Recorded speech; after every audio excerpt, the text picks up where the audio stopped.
Hello everyone, I hope you all are doing very well. Today's subject is Hindi grammar. आज का हमारा जो विषय है वो है हिंदी व्याकरण पाठ 5 लिंग. लिंग को हम जेंडर भी कहते हैं, तो इसके बारे में हम पढ़ेंगे. तो सपोज मैं स्टार्ट करने से पहले बताना चाहूंगी कि लिंग क्या होते हैं. सपोज आप लोग क्या है, आप सभी लोगों के नेम है. किसी का नाम रिया है, किसी का नाम प्रिया है, किसी का नाम रोहन है, किसी का नाम मोहन है. ठीक है, तो आप इनमें से आसानी से बता पा रहे हो कि कौन सा नेम लड़की का है और कौन सा नेम लड़के का है. तो कैसे पता चल जा रहा है आपको? उनके नाम से ही पता चल रहा है कि ये लड़का है या फिर लड़की है. तो ये जो लड़का या लड़की है ये क्या है? उनके लिंग है, उनके जेंडर है.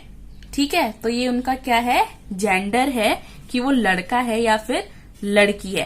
तो लिंग क्या होते हैं? लिंग शब्द का अर्थ है चिन्ह या निशान. वो चिन्ह, वो निशान जिनसे हमें पता चलता है कि वो पुरुष है, पुरुष यानी कि लड़का है, या फिर स्त्री यानी कि लड़की है.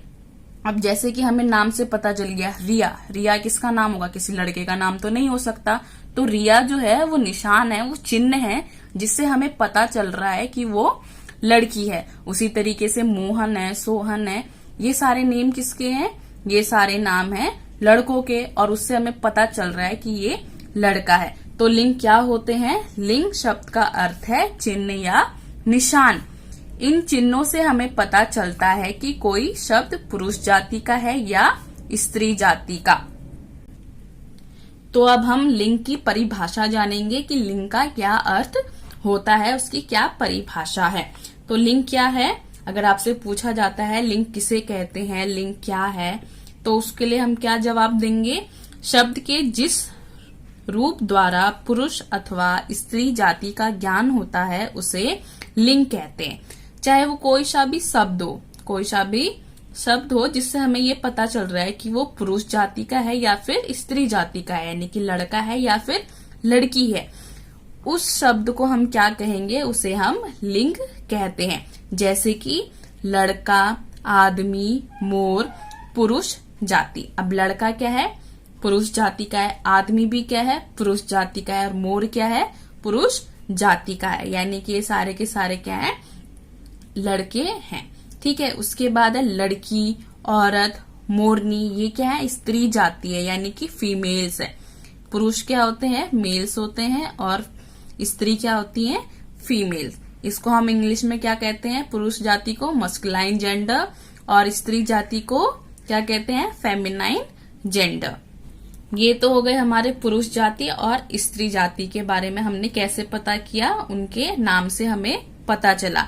तो अब हम जानेंगे कि लिंग के कितने प्रकार होते हैं. तो लिंग के कितने प्रकार होते हैं? लिंग 2 प्रकार के होते हैं, पुल्लिंग तथा स्त्रीलिंग. जो पुल्लिंग होते हैं वो पुरुष जाति को बताते हैं, और जो स्त्रीलिंग होते हैं वो स्त्री जाति का बोध कराते हैं. पुल्लिंग यानी कि मस्कुलाइन जेंडर, और स्त्रीलिंग यानी कि फेमिनाइन जेंडर. तो सबसे पहले हम पुल्लिंग के बारे में पता करेंगे. शब्द के जिस रूप द्वारा पुरुष जाति का ज्ञान होता है उसे पुल्लिंग कहते हैं. जिस भी शब्द से आपको पता चल रहा है कि ये पुरुष है यानी कि लड़का है, तो उस शब्द को हम क्या कहेंगे?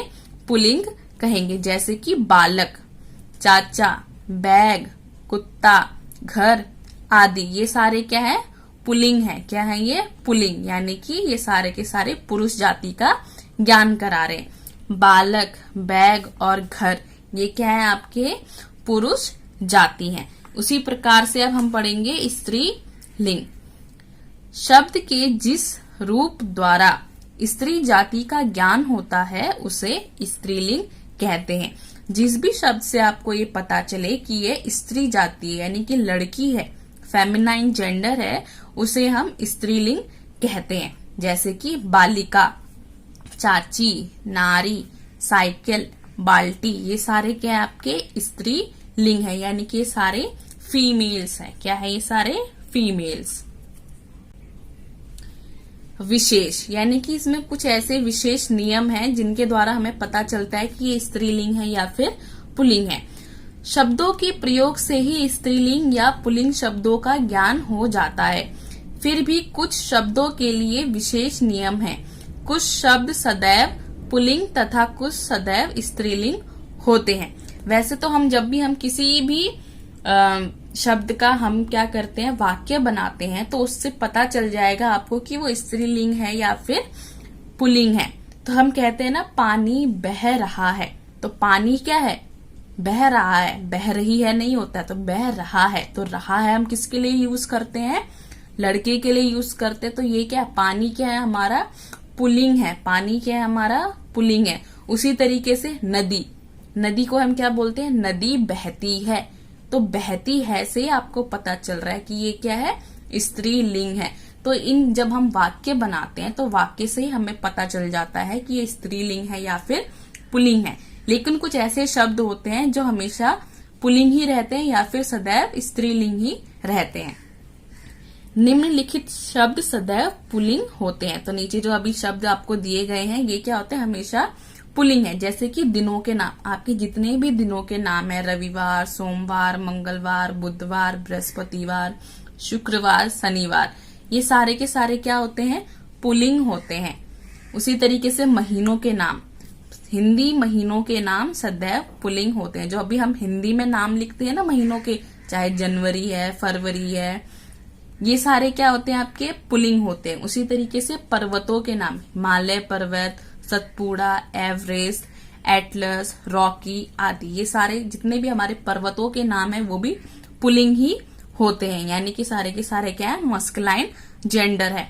उसी तरीके से ग्रहों के नाम, जितने भी हमारे ग्रहों के नाम हैं, बुध, बृहस्पति, वरुण, मंगल, शुक्र, पृथ्वी जो कि एक ग्रह है, वो भी क्या है, सारे के सारे पुल्लिंग है। क्या है, पुल्लिंग, यानी कि मस्कुलाइन जेंडर है। अब उसके बाद है देशों के नाम, America, Australia, Bharat, Sri Lanka, France आदि, ये भी सारे क्या है, हमारे पुल्लिंग है। जितने भी देशों के नाम है, चाहे भारत है, हमारा इंडिया, ये भी क्या है, हमारा मस्कुलाइन जेंडर यानी कि पुल्लिंग है। अब उसके बाद है निम्नलिखित शब्द सदैव स्त्रीलिंग होते हैं। ऊपर हमने क्या पढ़े, जितने भी हमने दिनों के नाम, महीनों के नाम, पर्वतों के नाम, ग्रहों के नाम और देशों के नाम, ये सारे नाम क्या होते हैं, आपके सदैव पुल्लिंग होते हैं। अब हम उन नामों के बारे में पढ़ेंगे जो हमेशा स्त्रीलिंग में ही होते हैं। जैसे कि नदियों के नाम, मैंने अभी आपको बोला था ना, नदी बहती है, तो नदी क्या है, स्त्रीलिंग है। तो नदियों के जितने भी नाम है वो सारे क्या होंगे, स्त्रीलिंग ही होंगे। चाहे सोन नदी है, नर्मदा, घाघरा, गंगा, चंबल, बेतवा आदि, ये सारे क्या हैं, स्त्रीलिंग है। उसी तरीके से भाषाओं के नाम और तिथियों के नाम, जितने भी हमारी भाषा है, हिंदी, अंग्रेजी, पंजाबी, मराठी, बंगाली, गुजराती आदि, ये भी स्त्रीलिंग है। और तिथियों के नाम, यानी कि हिंदी की तिथियों के नाम स्त्रीलिंग होते हैं।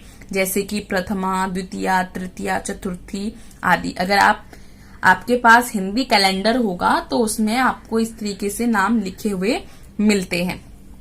तो वो नाम क्या होते हैं, आपके हमेशा स्त्रीलिंग ही होते हैं। तो ये हमारा लिंग जो पाठ है ये यहीं पे खत्म होता है। तो हमने इसमें क्या क्या पढ़ा, सबसे पहले तो हमने जाना कि लिंग किसे कहते हैं। लिंग किसे कहते हैं, जिस भी शब्द से हमें ये पता चलता है कि वो पुरुष जाति का है या फिर स्त्री जाति का है, उसको हम लिंग कहते हैं। और लिंग के दो प्रकार होते हैं, पुल्लिंग और स्त्रीलिंग।